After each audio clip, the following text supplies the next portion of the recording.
Hello Sairam గారు. Welcome to social post. Hi Nihal గారు. Yes. Sir ఇప్పుడు ఎంప్లాయీస్ కొంతమంది టాక్స్ అనేది పే చేస్తారు. ఆ ప్లానింగ్ అనేది కొంచెం మిస్టేక్ అనేది చేస్తుంటారు. ఆ ప్లానింగ్‌లో ఏ మిస్టేక్స్ చేస్తారు సార్? సో, చాలామంది ఎంప్లాయీస్‌కేంటంటే టాక్స్ మీద పెద్ద అవగాహన ఉండదు. అవును. సో, దాంతో ఏంటంటే మెయిన్‌గా ఒక 3, 4 మిస్టేక్స్ అనేది చేస్తూ ఉంటారు. ఈ మిస్టేక్స్ చేయడం వల్ల వీళ్ళు వేలల్లో కాదు లక్షల్లో టాక్స్ అనేది పే చేయాల్సొస్తుంది. ఓకే. లేదు ఇంకోటేంటంటే నష్టపోవాల్సి రావచ్చు. టాక్స్ పే చేయకపోయినా నష్టపోవాల్సి రావచ్చు. సో, ఫస్ట్ మిస్టేక్ ఏంటంటే చాలామంది చేసేది జాన్, ఫెబ్, మార్చ్ ఈ మంత్స్‌లో ఇన్వెస్ట్‌మెంట్ ప్లానింగ్ అనేది చేస్తూ ఉంటారు. ఓకే. ఎందుకంటే అప్పుడే వాళ్ళ హెచ్ఆర్‌లు అడుగుతారు. గివ్ మీ ద ప్రూఫ్స్ అని. సో, ఇప్పుడేంటంటే హడావిడిగా ఏదో ఒక ప్రొడక్ట్‌లోకి వెళ్ళాల్సిందే. సో, ఇమాజిన్ మీరు మార్చ్ మంత్‌లో ఉన్నారు. మీకు మాక్సిమం 10 డేస్ ఇస్తారు అవును. హెచ్ఆర్.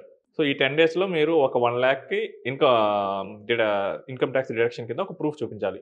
సో, మీకు 10 డేసే ఉండేసరికి మీరేం చేస్తారంటే ఫ్రెండ్స్ అండ్ కొలీగ్స్‌ని కొంతమందిని అడుగుతారు. వాళ్ళేంటంటే వాళ్ళకి నచ్చిన ప్రొడక్ట్స్ వాటిని సలహా ఇస్తారు. ఏదన్నా సరే యాహ్! ఇన్స్యూరెన్స్ గాని, ఎంఎఫ్ గాని ఏదైనా సరే. అరే! నేను ఇన్స్యూరెన్స్ తీసుకున్నారా? నాకు టాక్స్ ఏమైంది? ఇంకొకతనేంటంటే, అరే! నేను మ్యూచువల్ ఫండ్‌లో పెట్టాను. ఇప్పుడు ఇతనేంటంటే మ్యూచువల్ ఫండ్‌కి రిస్క్ అనే భావన ఉండొచ్చు. బట్ ఎవాల్యుయేట్ చేసే టైం లేదు. ఎందుకంటే 10 డేస్‌లో he has to submit the proof. అవును. అండ్ ఎట్లాగో ఇన్స్యూరెన్స్ లేదు గదా! మనకి. ఇన్స్యూరెన్స్‌కెళ్దామని చెప్పేసి ఏజెంట్ దగ్గరికెళ్ళొచ్చు. ఈ ఏజెంట్ ఏందంటే ఇతని హర్రీనెస్‌ని క్యాష్ చేసుకొని ఎండోమెంట్ పాలిసీ అంటగట్టొచ్చు. చాలామందేంటంటే రాంగ్ సెల్లింగ్‌తో ఎండోమెంట్ పాలిసీస్ ఇస్తున్నారు. ఓకే. ఏంటంటే ఎండోమెంట్ పాలిసీస్‌లో మనకి ఎక్కువ పే చేయాలి కాబట్టి ఏజెంట్‌కి ఎక్కువ కమిషన్ వచ్చే అవకాశం ఉంది. సో, ఇతనికి రిస్క్ ప్రొటెక్షన్ ప్రైమరీ అయినా గానీ, వాళ్ళేంటంటే ఎండోమెంట్ పాలిసీస్ ఇచ్చేసి ఇతన్ని లాంగ్ టర్మ్‌లో లాస్‌లోకి మేక్ చేస్తున్నారు. హ్మ్. అండ్ ఇంకోటేంటంటే 5 ఇయర్స్ ఎఫ్‌డి చేస్తూ ఉంటారు. అది ఇంకా రిస్కే. యాహ్! నీకు మధ్యలో ఏదైనా ఎమర్జెన్సీ అయితే 3 రాదు. ఇయర్స్ మనకి మ్యూచువల్ ఫండ్ ఉంటుంది. లోన్స్ కూడా రావు గదా! యాహ్! 3 ఇయర్స్ మ్యూచువల్ ఫండ్ ఇంకా తక్కువ టైమ్ పీరియడ్ లాక్ ఉంటుంది. సో, వీటిని మిస్ చేస్తూ ఉంటారు. ఫస్ట్ అసలు టాక్స్ ప్లానింగ్ ఎప్పుడు చేయాలి? సో, ఫస్ట్ మీరు టాక్స్ ప్లానింగ్ అనేది ఏప్రిల్ మంత్‌లోనే మొదలుపెట్టాలి. ఒక 1 ఆర్ 2 మంత్స్ మీరు కూర్చొని, మీకు తెలియకపోతే ఏదైనా ఎక్స్‌పర్ట్‌ని కన్సల్ట్ అయ్యి, టాక్స్ ప్లానింగ్ మొత్తం చేసుకుంటే గనక, మీకు గణనీయమైన అమౌంట్ అనేది సేవ్ అవుతుంది. ఒకటి మీరు ఇన్వెస్ట్‌మెంట్ ప్రొడక్ట్స్ సరిగ్గా చూస్ చేసుకోగలరు. రెండోదేంటంటే మీ సాలరీని కరెక్ట్‌గా రీస్ట్రక్చర్ చేసుకోగలరు. మీకు కొన్ని అలవెన్సెస్ ఉన్నాయి. ఈ అలవెన్సెస్‌ని వాడుకొని మీరు ఎఫిషియంట్‌గా తగ్గించొచ్చు. ఇది నాకొక క్లయింట్ 2024లో జరిగింది.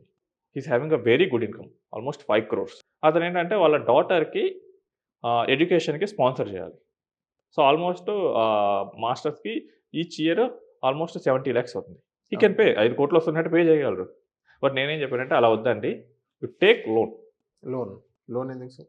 ఎడ్యుకేషన్ లోన్ మీద ఇంట్రెస్ట్ పే చేస్తే మనకి ఎగ్జంప్షన్ వస్తుంది. ఓకే. డన్. హ్మ్. సో, ఆ ఇంట్రెస్ట్ మీద ఎంతైనా గాని మనకి ఎగ్జంప్షన్ ఉంటుంది. సో, మీకు ఎట్లాగో 7% ఆర్ 8% వస్తుంది గదా! మీరు లోన్ తీసుకోండి. ఆ అమౌంట్ ఇంకెక్కడైనా ఇన్వెస్ట్ చేయండి. ఇక్కడ వచ్చే ఇంట్రెస్ట్ పే చేసిన ఇంట్రెస్ట్‌ని మీకు టాక్స్ బెనిఫిట్ కోసం చూపించండి. ఓకే.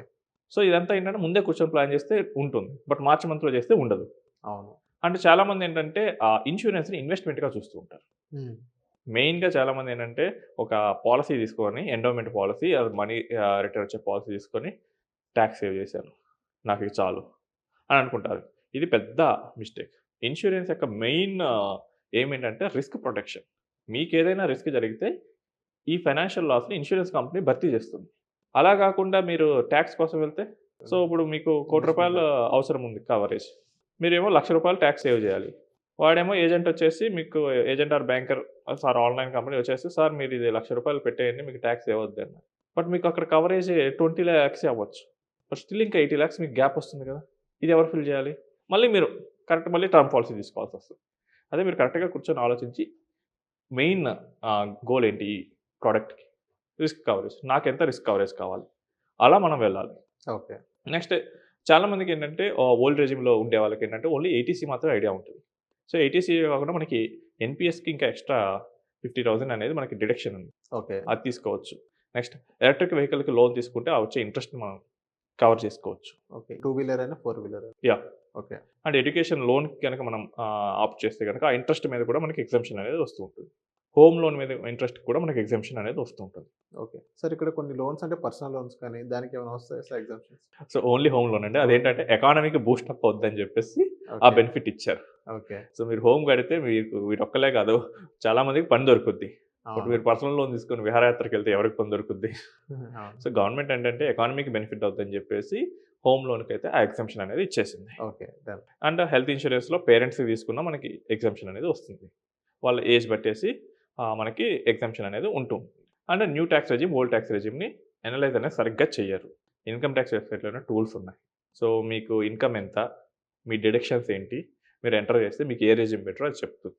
సో, ఈరోజు ఆన్‌లైన్‌లో చాలా టూల్స్ వచ్చాయండి. కరెక్ట్‌గా ఒక గంట సేపు కూర్చొని మీకు రాకపోతే ఒక సీఏ దగ్గరికెళ్ళి మీరు కూర్చుంటే మీకు ఏ రెజిమ్ బెటరు ఏంటనేది మీకు చెప్తారు. ఓకే. అండ్ మనకి ఒకవేళ ఎంప్లాయీస్ ఏమన్నా గానీ ఈ ఈక్విటీ ప్రొడక్ట్స్ ఇలాంటి వాటిలో పెట్టారు. అక్కడ క్యాపిటల్ గెయిన్ ఉంటుంది. సో, 1.25 లాక్ వరకు క్యాపిటల్ గెయిన్‌ని మనం ఆ ఇయర్‌కి ఆ ఇయర్ బుక్ చేసుకుంటే మనం ఐటీఆర్ 1లోనే మనం దాన్ని చూపించుకునే అవకాశం ఉంటుంది. 1.25 లాక్ వరకు ఫైనాన్షియల్ ఇయర్‌లో మనం గెయిన్ ఉన్నా గానీ ఎటువంటి లాంగ్ టర్మ్ గెయిన్ ఎటువంటి టాక్స్ అనేది మనకు పడదు. అవును. సో, మీరు లాంగ్ టర్మ్ ప్లాన్ చేసుకున్నారు. ఫర్ ఎగ్జాంపుల్ మీరు 15,000 ఎస్ఐపి 15 ఇయర్స్ పాటు పెట్టారు. సో, 15 ఇయర్స్ తర్వాత మీకు మంచి రిటర్న్ వచ్చింది. సే 15% రిటర్న్ వచ్చింది. 1 క్రోర్ వస్తది. మీరు కట్టింది ఎంత 27.5 లాక్స్. బట్ ఆల్మోస్ట్ 72.5 లాక్ మీకు gain. Coverage. But income tax మర్చిపోతారు. ఇన్‌కమ్ టాక్స్ అప్పుడు గుర్తొచ్చిద్ది. మీరు విత్‌డ్రా చేసిన వెంటనే టాక్స్ ట్రిగ్గర్ అవుద్ది. సో, అప్పుడు 12.5% ఆన్ దట్ కట్టాల్సి. అదే మీరు ఎవ్రీ ఇయర్ జాగ్రత్తగా ఉండి 1.25 లాక్ వరకు మనం గెయిన్‌ని రీఇన్వెస్ట్ చేయొచ్చు. అప్పుడు మీకు 1.25 ఇంటూ మనం 15 ఇయర్స్ చేసాం. సో, ఎంత సేవ్ అవుతుంది మనకి ఆల్మోస్ట్ 18 లాక్స్ వరకు పైన సేవ్ అవుతుంది. అవును. అది మనతో మన ప్రాఫిట్‌ని మొత్తం మళ్ళీ రీఇన్వెస్ట్ చేసినట్లు చూపిస్తుంది. సో, మనం ఎంత టాక్స్ సేవ్ అవుద్ది అది మనం చూడాల్సొస్తుంది. సో, ఇలా మనం కరెక్ట్‌గా ప్లాన్ చేసుకుంటూ ఉంటే గనక ఈ ఎంప్లాయీస్ అనేది ఈ టాక్స్ మిస్టేక్స్ అవాయిడ్ చేసి కొంత మంచి అమౌంట్ అనేది సేవ్ చేయగలరు. Okay. So, thank you sir. మా సోషల్ థాంక్స్. వచ్చినందుకు.